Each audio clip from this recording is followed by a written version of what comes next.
Hi, I'm Ryan Clark Fortune, and I'm a product strategy manager here at Good eLearning. Today, you're in for a treat because we have a webinar for you that's aligned to why update your PRINCE2 to the latest and greatest 6th edition that's going to be led by our SME, Allan Thomson. Thank you for that excellent introduction, Ryan, and really glad to be here with everyone today to talk about the PRINCE2 6th edition update. So before we get kicked off, essentially just a little bit about Good eLearning Good eLearning provide expert training to individuals and large-scale organizations around the world. We are a market-leading specialist in creating high-quality and affordable online training. We're a multi-award-winning corporate training provider with years of experience and passionate about training, and only work with leading industry experts from around the globe. So without further ado, I'll hand over to Allan to introduce you to PeopleCert, Axelos, and all of the courses that are available. Just to note that Good eLearning will provide most of these courses at the moment, but also most of these courses on our roadmap as well. Thanks very much, Rhea. Appreciate that. So just a little bit about PeopleCert and Axelos. PeopleCert basically and Axelos own the products of PRINCE2, PRINCE2 Agile, ITIL for service delivery management, and various other products which basically cater for all forms of business change in your organization, including service delivery management. So there are the raft of products which basically Good eLearning endorse, in which PeopleCert and Axelos create to make sure they remain up to date for the end users to use.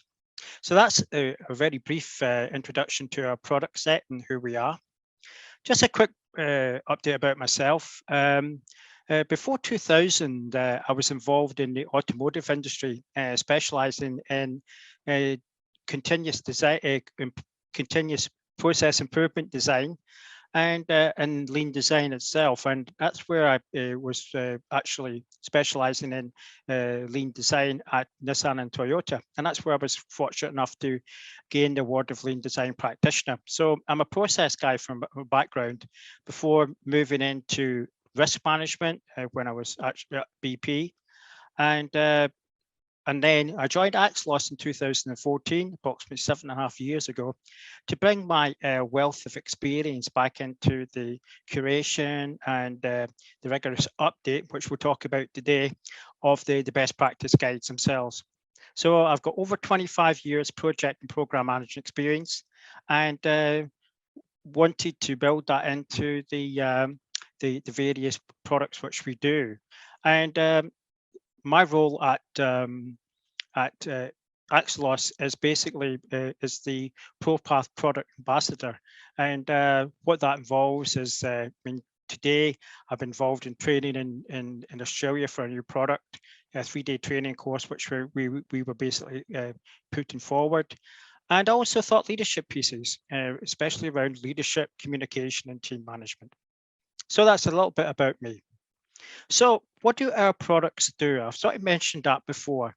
And the first bullet point says that due to the presence of case studies and testimonials, what this does is it produces the guidance and knowledge that enables organizations to develop the skills and processes and ultimately succeed in transforming their businesses. So you basically upskill the individuals to eventually upskill the organization.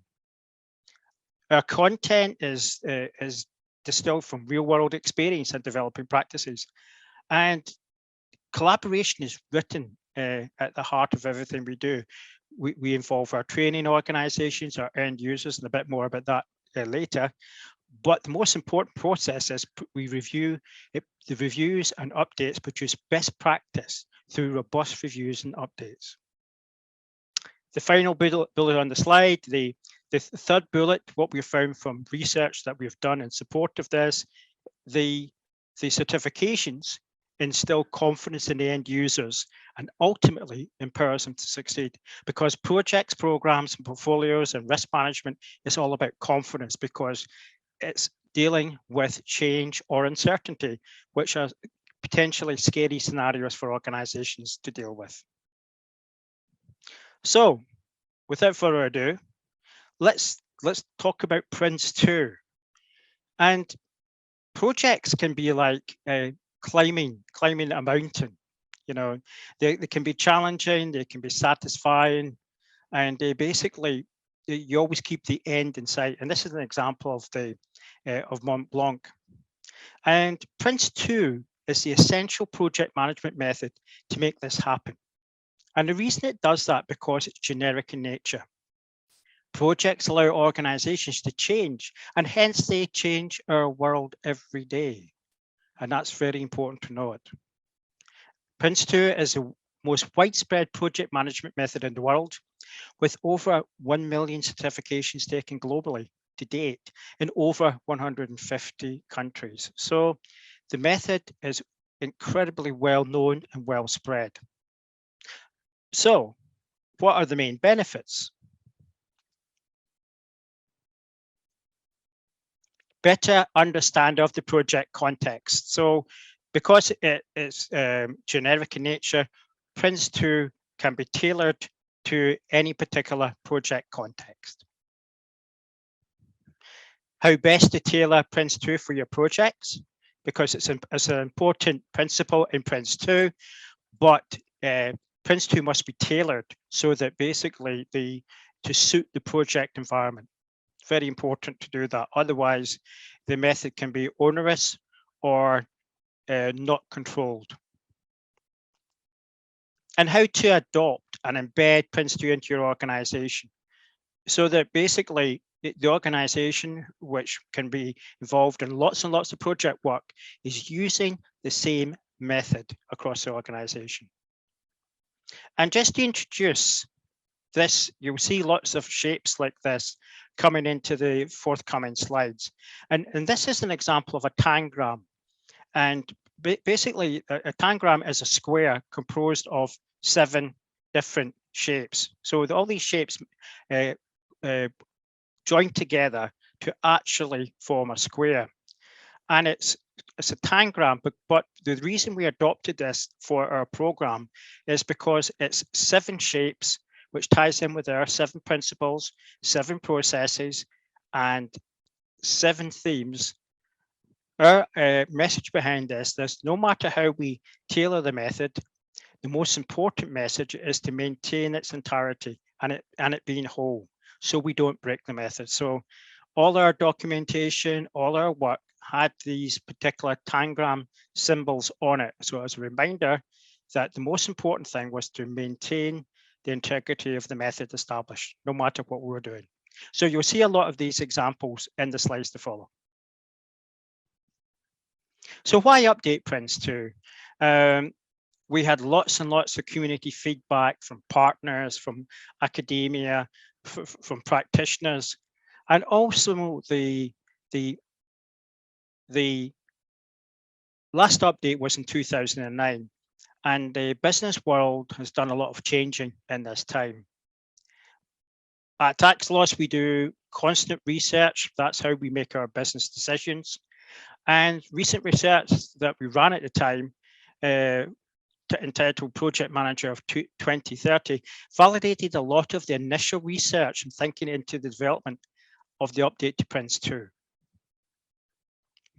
So what we actually found was project management as a business-wide skill, and I would actually add to that business critical skill, the increasing professionalism of project managers as well.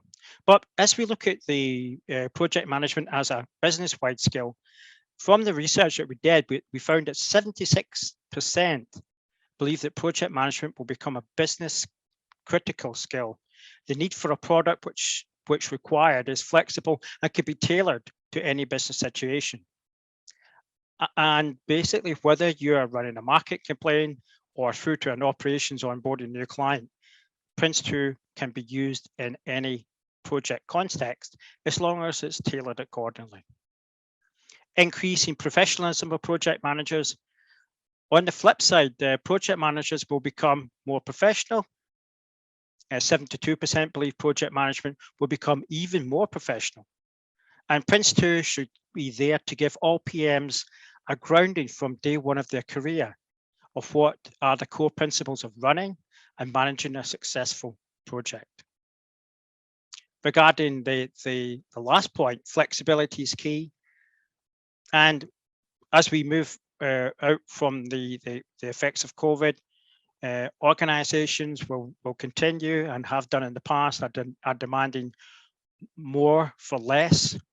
So more projects being successfully delivered with less resource. And basically, practitioners need to have specific guidance on tailoring the method so that they know how to use the method effectively for their specific challenge or environment. So that was some of the research that we found from the surveys conducted. So it's important to understand that so we can set the context. So key driver points that came from this were the follows. Keeping PRINCE2 relevant, and basically we have a guiding obligation to do that for a million practitioners globally. Focus on tailoring, because the general consensus was that tailoring wasn't properly threaded through the entire guide, and it was in an orphaned chapter at the back of the 2009 manual. Adding focus in agile project environments, very important as agility becomes more and more important. And so there's an agile flavor woven through the book, but not to the same focus as you would expect in a tailored guidance such as PRINCE2 Agile. Introductions of minimum requirements for the themes to make them PRINCE2 compliant. In my opinion, this was a light bulb moment for me, because this brought the themes to life. What was the minimum requirements that organizations were expected to complete to be have their projects PRINCE2 compliant? Better alignment with ISO and British standards, because our guidance needs to be properly aligned with that. Making the exam fairer, making the exam still a really good endeavor to get done, but it's also a challenge, but make it fairer with less problematic question types included. And making the method more practical by including more real world examples and additional techniques for the themes chapter. So we've put more techniques in there, but not all the techniques which are available for a particular theme, just a few to mention, but also real world examples. But as we also, in other endeavors, we also look to get more and more case studies as well. So that was we've set the scene about why we had to update it. So how did we do it? Because of its global presence, PRINCE2 was developed in close consultation collaboration with over 100 people from across the globe. And what that brought in place was the actual bringing of since it had a close consultation collaboration with project management professionals from the widest possible range of sectors and cultures from across the globe. And this produced a truly global product and the international language of project management. So it was a really, really large endeavor, and we'll look at this in more detail. But that is what needs to happen if you are maintaining a global best practice such as PRINCE2. So what were the type of demographics? We had practitioners, we had organizations, we had our accredited training organizations, and we also had academics as well. So we had a great cross-section of the ecosystem involved. And this culminated in Axelos, the Axelos product for PRINCE2, the 6th edition, commissioning and examinations, translations and accreditation teams as well to be involved, because the guidance update was one facet of the update. there was other aspects, as for example, the training of the training materials, the examinations, and the translation materials. The actual core team itself, of which I was very proud to be a member, was 3 authors, 3 mentors, and 10 examiners for the examination team. And for the reviews, we had 80 reviewers in total, and across 2 review stages. And we had some 4,000 review comments received and acted upon across the entire breadth of the guidance itself. And also to make sure that basically we were in lines with our ecosystem, we had the support of an advisory group built from the community to make sure we were still on track. And our aim was to create something that is of the highest quality, community-driven and collaborative. And at the end of the endeavor, we were able to tick the box for these 3 categories. So it was a really, really large undertaking. There was lots and lots of engagement with the ecosystem to get it done. So the end result for the actual end user was to remain current. And we looked at this basically to make sure that the driver, that the end user was going to remain current themselves and up to date. So we had the clarification about the expiry date remaining valid for 3 years. And so in that order to remain current with your certification, you must satisfy the criteria for the 3-year period regarding CPD points and also the membership within, which we'll talk about more later. And at and here we can see the process remain current linked to my PRINCE2, where we had people basically being able to review white papers, write blogs, etc., and get CPD for the continued professional development. And as a result of that, have their digital badges as well. And also at the end of the 3-year period, if a candidate has satisfied the criteria to remain current, then will be considered current for the next 3 years. And the idea behind this is basically to make sure that people remain current with current best practices, remain up to date, so that they can basically update their organization accordingly. So it stops you also having to go back and do the exam, of course, but you maintain currency as well.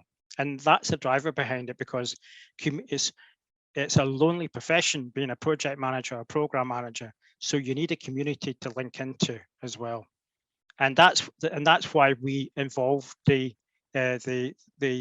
currency for the end users at the end of the courses as well. So we've looked at the guidance.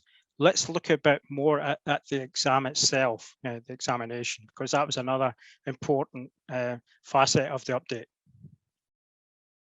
So the foundation exam had the following structure: 5 questions on key concepts, 8 questions on principles, because we needed to understand that because we were putting in minimum requirements for what's a PRINCE2 project, we put a lot more emphasis on the principles, because they are the foundations on which the method is based. 28 questions on themes, and each theme being examined, which is hugely important.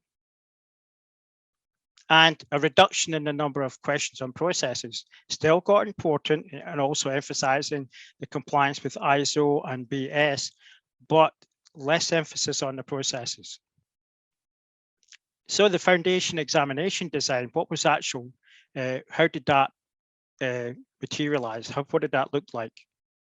And the number of questions was reduced to 60, which it was previously 75 with trial questions included. And we took the decision that not to include trial questions because it was deemed to be unfair. Exam duration was unchanged. It's a pressurized enough environment, so you need 1 hour to do it. Pass mark 55, which was 33 out of 60 answer correctly. And negative questions removed, except where it's part of a learning outcome to know that something shouldn't occur. For example, no, not, false, or incorrect. So making the actual question, the actual questions themselves fairer, and number of list and missing word questions reduced, i.e. more standard questions, so that the individual has got a better chance to pass the exam. So it's a fairer experience. The practitioner examination structure, number of question marks reduced to 75, previously 80. Exam duration unchanged, because we still need to have that amount of time to get the exam done properly. The pass mark 55%, again. The question styles removed, and this was really important, was multiple response, whereby if you get one wrong, you lose all your marks. Assertive reasoning, which I basically disliked intensely, because it was more about examination technique, and rather than knowing the actual method itself. So it really was not a fair question itself. And also we had to look at the ability of the exam papers to be translated effectively, which further enhanced the challenge. Question styles retained, matching question types with maximum marks and tokens, the classic yes because, etc. So we had these styles retained because they were deemed to be fairer, and we did this from feedback from alpha sessions, beta sessions, and also trainer sessions, where we had actually our trainers sitting the exam and getting their feedback, because their feedback was hugely important on what was actually going to be the exam structure going forward. And so there was extensive work done on the design of the examination, and in the end, the practitioner structure had the following breakdown, where you had the principles and context was running at 12%, which is hugely important for the principles. The tailoring aspects and the themes was raised to 51%, and apply and tailor the relevant aspects of PRINCE2 in context was 37%. So you can see the emphasis on principles, emphasis on tailoring, of course, which is a PRINCE2 principle, and the ability to tailor PRINCE2 in a context, as is in the case of the practitioner paper. So it was a redesign of the guidance, and it was a redesign of the examination. So to support all these changes, what did we put in place? So the supporting guidance for the examination itself. And this is what this guide was built in in conjunction with the guidance, and just shortly after the examinations were launched, because there was a lot of change, all for the good, may I add, but we needed a guidance to support people who were about to do the practitioner exams themselves. So we had PRINCE2 syllabuses, and the book. I'm going to now going through the actual content of the book itself. So it's a detail of the PRINCE2 syllabuses, showing the different assessment criteria used together with the appropriate learning outcomes, and also the key areas within the actual guidance itself. So looking at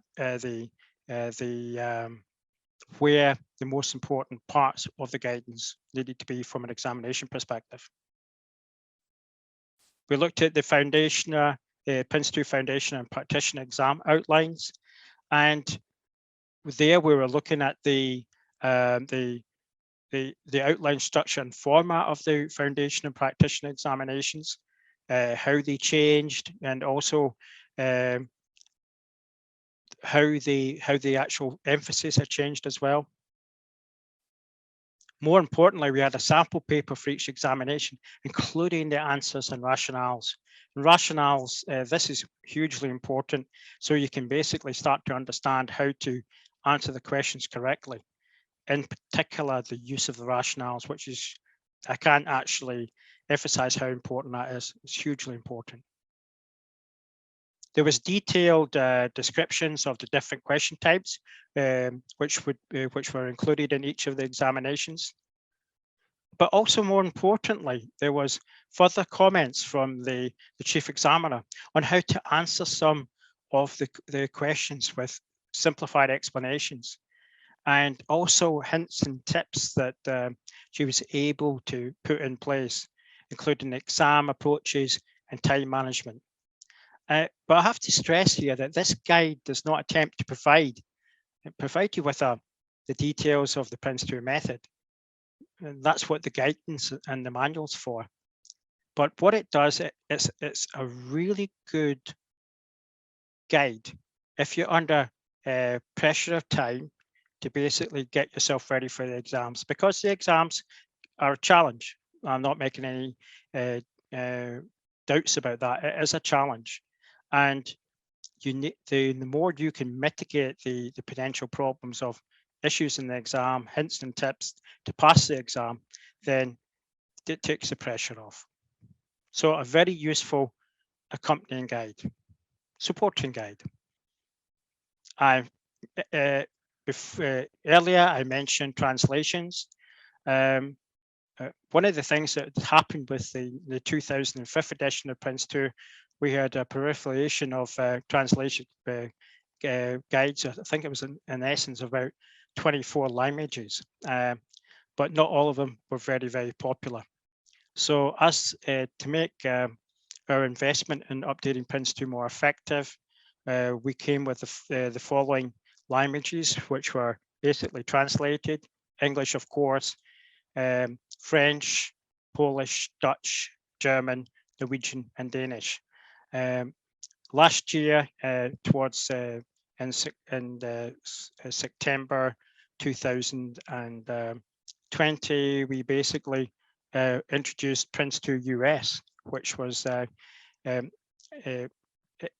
North American English version of PRINCE2, and so that needed to be put onto the list as well. So we don't get 7 languages, but that's for the 6th edition. There's still versions of 5th edition PRINCE2 in other types of languages as well. But these are the ones that we decided based on the volumes and demand for the product, which have been translated. So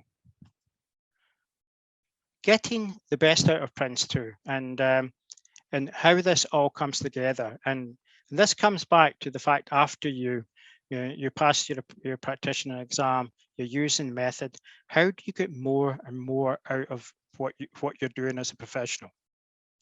And this leads to the continuing professional development content best practice from subscription from my PRINCE2.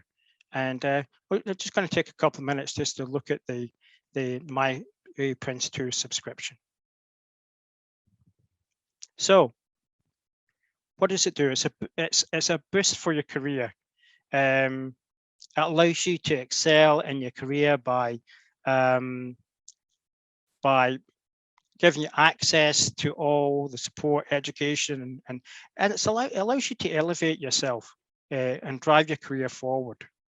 And it allows you to apply best practice, but also stay competitive with your continuing professional development subscription. But it's also, it's a really good place for basically finding ideas, discussing ideas, and seeking help where possible. A subscription that helps you in your job. This is one of the pillars why we developed it. The My PRINCE2 community keeps you up to date with the project management trends and tools you use in your day-to-day job, and access best practice reports, white papers, online publications, and PRINCE2 practitioner official templates, which are quite highly useful if there's no existing templates in the jobs where you're working. And also toolkits to apply what you've learned. And this is something that's been continuously updated based on community feedback. Best practice at reach. As I said earlier, we extract real-world experience and knowledge to build our professional guidance and content and examinations. And our mission is to help you and your organization thrive and with a trusted approach built on best practice. Nothing more than best practice will help organizations. It needs to be current, it needs to be updated, and it needs to be constantly evolving. The generation of best practice is not a revolution, it's an evolution. What the community also does is it allows you to showcase your digital badge. And this allows you to set yourself apart from your industry peers by showcasing your digital badge and sharing its validity.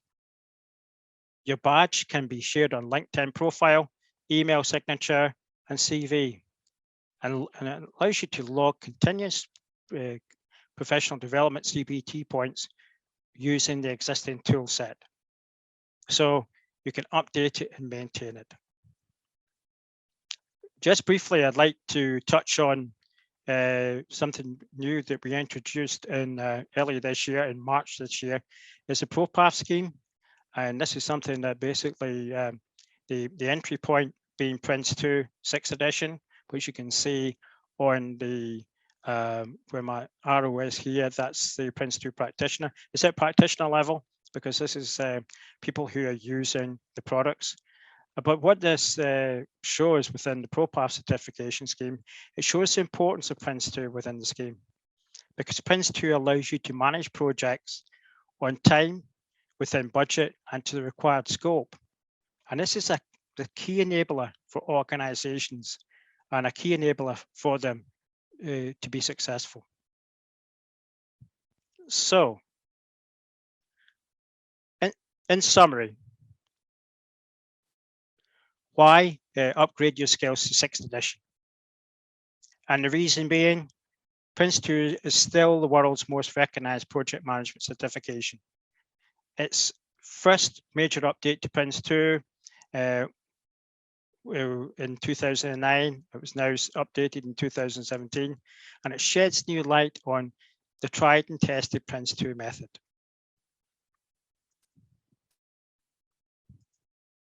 Developed closely with worldwide PRINCE2 community, and as I've said, developed in close consultation, collaboration with worldwide PRINCE2 community, including partners, members of the PRINCE2 community, academics, and training organizations, and organizations themselves.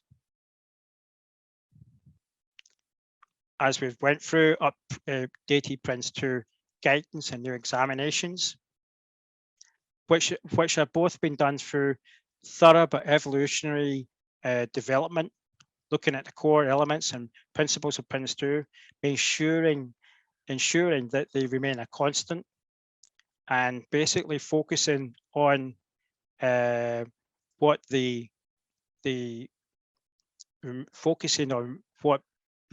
remains a successful project, and that includes they remain relevant with latest PM, latest trends, practical, accessible, authoritative, relevant guidance for anyone managing a project in today's challenging environment. And it's also rooted in real life experience, which can be seen by the multitude of case studies which are available on the Axelos platform, and basically generated from consolidating a wealth of knowledge gained in the workplace itself. So I'd like to hand you back now to Rion, who's going to take you through some of the certifications from Good e-learning. Rion. Hey, thank you very much, Alan. So yeah, here at Good e-learning, essentially we provide a broad range of fully accredited courses, so including the PRINCE2 6th edition, PRINCE2 Agile, MOR, MSP, to name a few. Just to note as well that, as Alan said, all of our e-learning courses come with practical exercises, so you're able to kind of leverage those case studies and acquire your knowledge that way. Also, it's fully online. You get instant flexible access, and also we provide the exam vouchers as well, so you can get certified, which is the main point for studying these courses. Just to note as well that If you are just doing the e-learning courses, we do offer as well a new product service to do with coaching. So you grab your PRINCE2 certification after you've completed the e-learning courses. And let's say that, as Allan highlighted, you wanted some touch points with an SME to kind of give a flavor of how to implement those themes and PRINCE2 concepts into reality, then we can by all means help you there. Also, if you'd like, please check out the free trials available, especially for PRINCE2 as well. Just visit the website, www.goodelearning.com. If we can move on to the next slide, and what we'll do is just show you some of the more relevant and granular frameworks aligned to or related to PRINCE2. So we have essentially here the relevant training from Good eLearning. So as mentioned, we're delving into the project and program management learning domain that Good eLearning provide. And we offer the PRINCE2 Foundation and Practitioner. You can bundle that up as well, so you can get both courses with the exam vouchers as well. As Allan highlighted, there's a more agile tailored methodology called PRINCE2 Agile. And once again, we bundle that up to be PRINCE2 Agile and Practitioner as well. Same with MSP, and also same with MOR as well. So if you have got your PRINCE2 Foundation and Practitioner certification, then please have a look at the other relevant pieces of training that we provide in the project and program management space by visiting our website, www.goodelearning.com. And once again, if you do have your certification via our e-learning courses, then please reach out if you would like to leverage one of our new product services, i.e. our coaching services. So thanks very much for attending the webinar. And please feel free to ask Allan any questions that you may have. Thank you. Good evening, everyone. I just want to see if we've got any questions or Q&A. I'll just check the chat now. Doesn't look like it. So Allan, a question for me to you then is, so with your vast experience of PRINCE2, how have you seen it evolve over the years? The way it's evolved, Rio, and that's a really good question. I think it was prior to 2009, it was very, very much like IT. It was quite an austere product, and I still have a copy of my red manual from 2004, which is in my bookcase beside me today. And it's very, very big. It's very, very wieldy, and it's very, very dictatorial. But it did its job at the time. I think PRINCE2 really came into its own in 2009 when all the 6 project parameters were made equal and tolerances were built in, which made it more applicable for organizations to use. And what that allowed us to do as well is it was a really, really big update as well, and quite a challenge. But what that did was it allowed us to embrace like agility. And that's where PRINCE2 became agile enabled, because of the parameters, cost, timescales, benefits, risk, etc. were all made equal. And that allowed you to put parameters in, and allowed organizations to fix and flex what they wanted to do based within the tolerances. And that allowed us then in 2017 to augment more agility.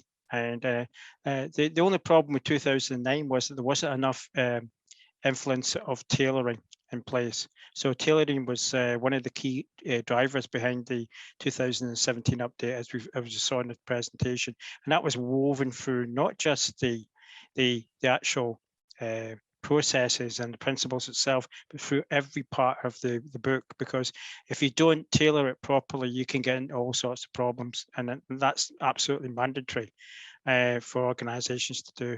And that's the way it's evolved, and it's always been I sort of used it in the slide deck as well, about it's an evolution, not a revolution. It's incremental.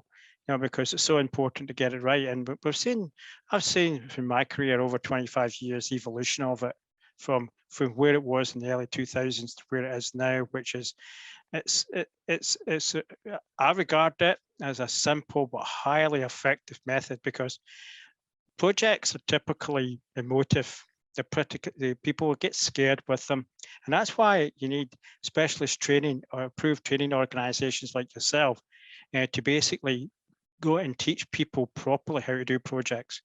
And the method that we have is simple to use and simple to follow, but you need that as a project manager, because in the kickoff meeting, all the individuals from the organization are looking at you with expectant eyes, and they need you to be the guiding light to them. So that's never gone away from me about PRINCE2. Absolutely. And it's interesting you say that, because essentially it's important to have the foundations of knowledge when you're trying to implement PRINCE2. Absolutely. And for someone, let's say, who just started off their PRINCE2 journey, they've got their foundation certificate and their practitioner certificate, and they're just about to implement into their organization, would you have any advice for them as they move forwards trying to implement PRINCE2 into organizations? The one bit of advice is, and this is something that I was quite fortunate enough to have when I started off, and that's a mentor. If you've got somebody who's already PRINCE2 qualified and they've got experience of putting PRINCE2 into the organization, then that's fantastic. It's what we've called in the past a PRINCE2 champion. And that's someone who basically represents the method and is the owner of the method, usually somebody in the PMO. And that's the sort of person who should be giving you guidance, etc. And also you've got to look at what is the organization already got in place, and if you're lucky, if they're using PRINCE2, they probably have it already tailored for their organizational requirements, because organizations is like this is the other thing that we built in 2017 update, and I sort of included it, was not just the tailoring detail, but organizational adoption. And that's the much lauded chapter 21 in the guidance, which tells organizations how to adopt and embed the method into their organization. So find yourself a mentor if there is one, and then find out from the PMO what do they have in place regarding the PRINCE2 method. Okay, absolutely. And then, so then, if you're starting off your journey where you're just about to take your exam, your foundation exam in particular, would you have any kind of key topics that foundation PRINCE2 students should revise for? I think the advice I would give is a PRINCE2 course is not it's not an easy challenge. I have to be quite honest, because you're going to be doing an important job for your organization. So you've got to get familiar with your book, and you've got to get familiar with the fundamentals. And if you're doing it the right way, rather than say, oh, I'll go on the PRINCE2 course next week and here's the book, you need to plan it. And this is, it goes without saying, it's like project mentality. And you need to give yourself about a good 6 weeks, I would envision, to get yourself your manual, get yourself your book, and get yourself familiar with it as well. Because I've always found foundation exams more pressure, because if you don't pass the foundation, you don't go to practitioner. So it's hugely important. And you've got to be familiar with what the guide's trying to do and the detail of it as well. And so for the foundation perspective is get to know the method inside out. And you need a good period of time to do that. Not a week, because the book's 300 odd pages, the method. I did say it is a simple method, but it's also very thorough as well. And you've got to get used to the high level structure of it as well. The detailed application of the activities comes in the practitioner assessment of the exam, which the project managers use to implement the case study, which they find in the exam itself. But foundation, you got to give yourself time to get used to it. And also, that's why I mentioned the passing your PRINCE2 exam book from TSO. because that gives you guidance, because you need equal amount of pressure, guidance, I would think, for the foundation exam, because you need the time. You're under time pressure.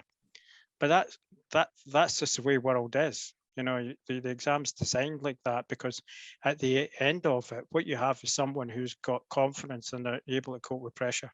Because projects and programs and portfolios and risk management, PMO, it's all about changing organizations, which is about pressure, how you manage it.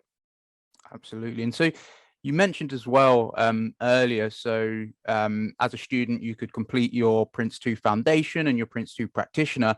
And you mentioned about the ProPath certification. So if you've just recently passed your PRINCE2 foundation and practitioner, where would you, the journey is to become a ProPath director, where would you suggest people would go after PRINCE2 to kind of give them the best steer or the best journey to be able to get all of those certifications? Yeah, I'm really glad you asked that question, Rion, because I mean, ProPath's really something that's I'm very excited about it, mainly because I'm the ProPath product ambassador. That's nothing at all to do with it either. But it's basically, it shows how important projects are to organizations. And it's a two-way lens. You've got the organizations need to appreciate the projects, because projects start the value chain generation in the organization. And also project managers need to be aware, and this is coming back from research we did prior to the launch of ProPath, and this is where organizations are expecting the project managers to have big picture skills, rather than just delivering the project, understand the impacts of how the project's been delivered. So if you take a look at the ProPath project, if you look at the first one, is the ProPath project expert, and that comprises of PRINCE2, MOR, and MSP.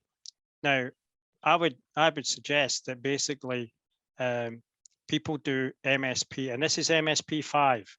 If we're making an assumption, we're talking about the English language here, but MSP 5 has been updated, and that would be the next step. And what that does is that it demystifies the level of confusion that we felt was prevalent, is that people were trying to do programs using PRINCE2 or an MSP, and that was a concern, because they're two totally different things. And MSP 5 basically is a flatter, meaner manual. It's there to help you do programs, and then you expand on it as well. So that would be the next step, so that you understand where your project fits into the program, and then educates you what a difference it is. And it is a big difference when you do one for real for the first time. It's totally different. And so there's that element, but there is also the ProPath Agile Project Expert. And that's where you have the agility. For this is for those who want to do Agile. And that's why we have PRINCE2 Agile, which unashamedly is PRINCE2 tailored in its entirety for the Agile delivery method. But it's just, I've read a lot that it's basically PRINCE2 and Scrum bolted onto it. It's not that at all.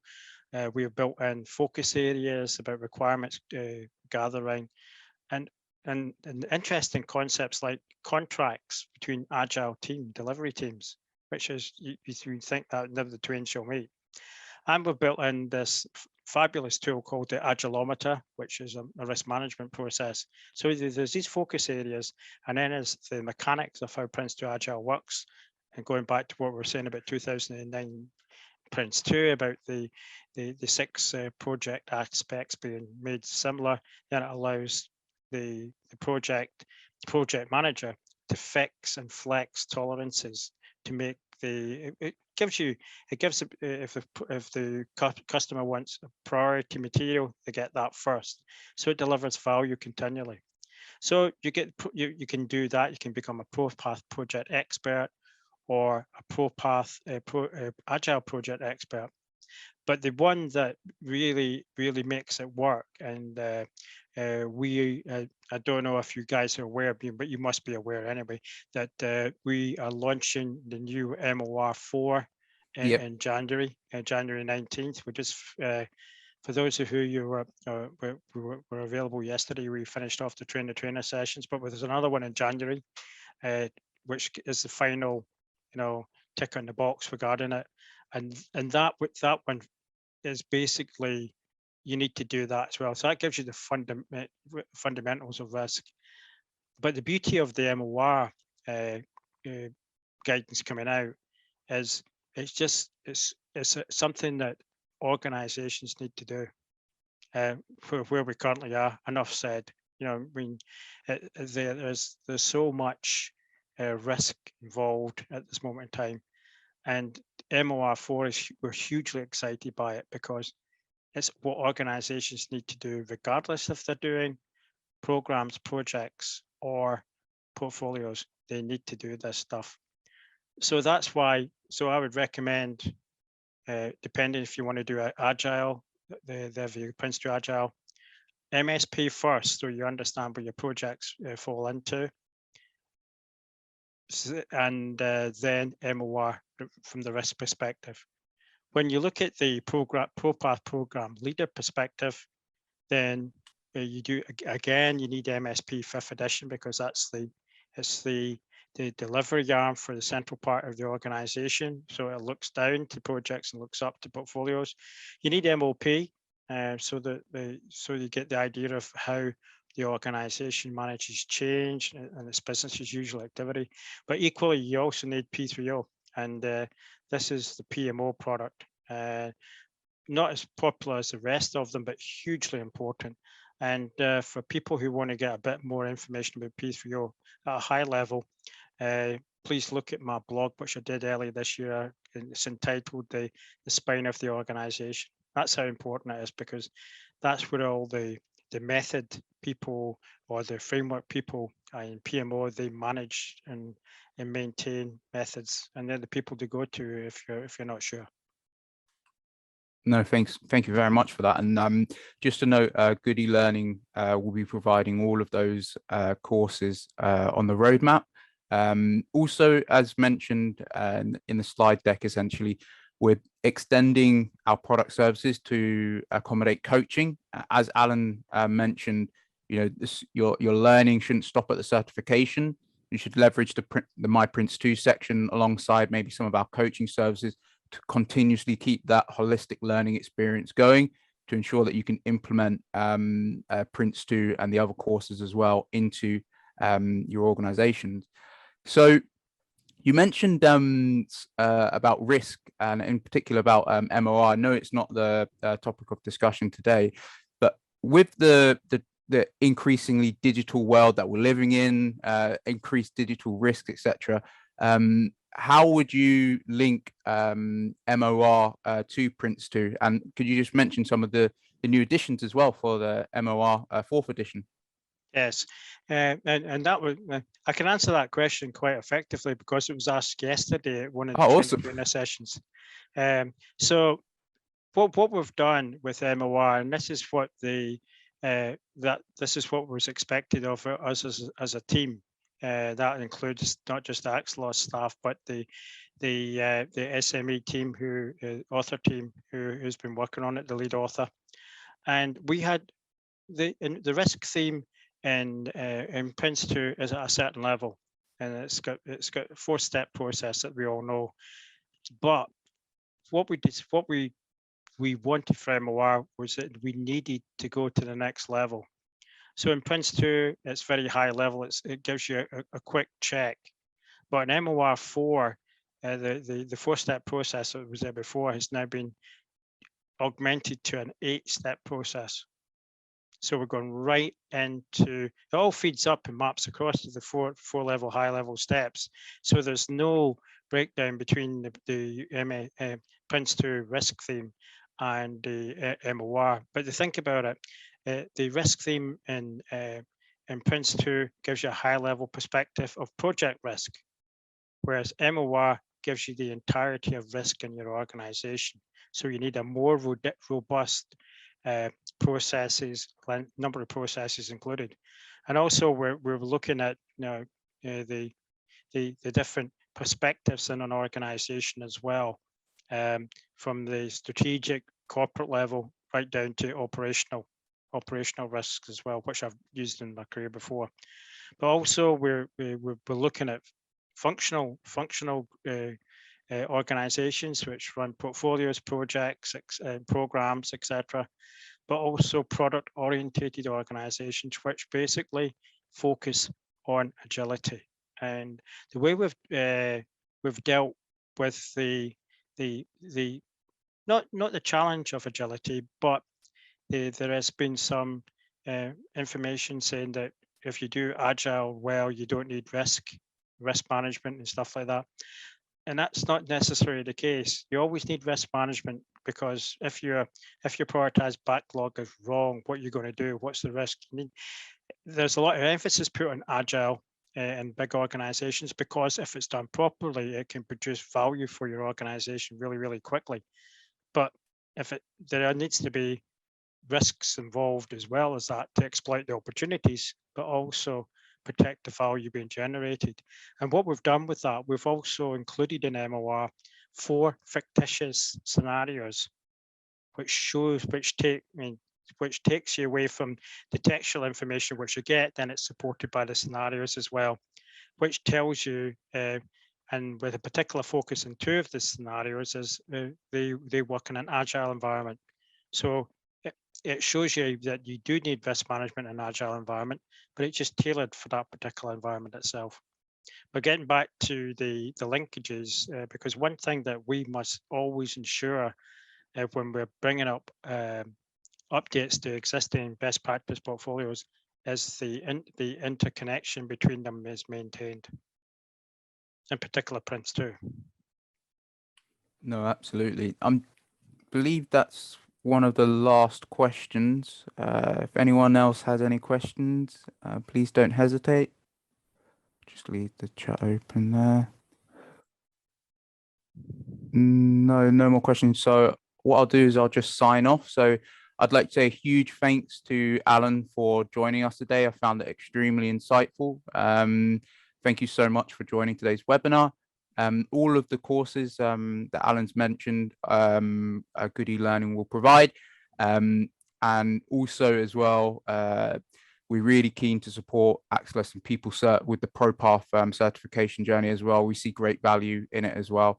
And like for myself, I love the aspect of the courses essentially being interrelated, building from a foundation of knowledge, being able to then implement said foundations of knowledge into an organization. So the theory and frameworks methodologies are becoming more practical and be able to implement as well. What I really like is the PRINCE2 subscription service. And it leads nicely into the Good e-Learning new product offering of coaching, because you can always be learning. Learning is a holistic experience. It's a journey. And as Allan said, it's a mountain that's constantly evolving. So you always want to be moving forwards and moving upwards. So once again, thank you so much, Allan, for joining today. My pleasure. And the presentations and the recording will all be sent to you via email. So have a great festive period, everyone. And thank you so much. Take care. Bye, everyone. Take care. Stay safe.